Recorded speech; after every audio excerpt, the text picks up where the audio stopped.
ఎలా చదవాలి? Revision schedule planning అంటే ఏది ఎప్పుడు చదవాలి అని కరెక్ట్‌గా ప్లాన్ చేసుకోవాలి.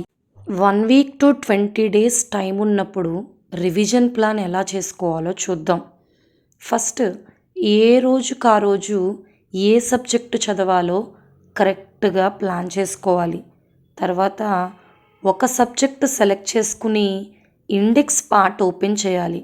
అందులో మీరు ఆ ఇండెక్స్‌లో ఉన్న సిలబస్‌ని కొన్ని పార్ట్స్ కింద డివైడ్ చేసుకోవాలి. మీరు ఏ విషయంలో ఏ టాపిక్స్‌లో బాగున్నారు, ఏది యావరేజ్‌గా ఉన్నారు, ఏది డిఫికల్ట్‌గా ఫీల్ అవుతున్నారు డివిజన్ చేసుకొని పెట్టుకోవాలి. ఫస్ట్ ఎగ్జామ్స్‌కి చాలా రోజులు టైం ఉంది కాబట్టి డిఫికల్ట్ టు ఈజీ లెవెల్‌కి వెళ్ళడం బెటర్.